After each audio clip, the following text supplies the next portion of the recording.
আমার অনেক তৃষ্ণা পেয়েছে। দেখো ভাইয়া, আমার কাছে এত টাকা নেই, তোমাকে কিভাবে পানি কিনে দিব? তুমি এটা এখানে রেখে দাও, চলো আমরা চলে যাই। তাহলে আপু আমাকে এই ফলগুলি কিনে দাও। না ভাইয়া, আমার কাছে তো টাকা নেই, চল আমরা চলে যাই। হাই হাই, বাচ্চা দুটি চলে গেল। বাচ্চা দুটি হলে আসলেই অনেক অসহায়, তাদের জন্য আমার কিছু করতে পারলে খুব ভালো লাগবে। দেখি ওরা কই আছে। ভাই এখানে বস, নিশ্চয়ই আল্লাহ কোনো একটা ব্যবস্থা করবে, তুই চিন্তা করিস না। এই তো বাচ্চা দুটি এখানে বসে আছে, দেখি বাচ্চাদের জন্য আমি কি করতে পারি। বাচ্চাদের জন্য আমি কিছু টাকা দিয়ে দিই এবং বলগুলো তাকে দিয়ে দিই। যাই তাদের কাছে গিয়ে দেখি তারা কি করছে। হাই হাই, বাচ্চাগুলো তো আবার ক্ষুধার্ত শরীর নিয়ে ঘুমিয়ে গেল। এখন আমি কিভাবে তাদেরকে ডাক দেই? না, আমি তাদেরকে ডাক দিব না, ডাক দিলে তাদের ঘুম ভেঙে যাবে।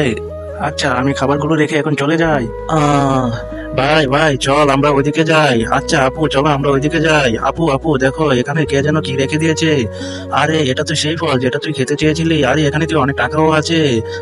বন্ধুরা, আমাদের সমাজে এমন অনেক মানুষ আছে যারা একবেলা ভালোভাবে খেতে পারে না। আসুন আমরা সবাই একসাথে তাদের জন্য কাজ করি।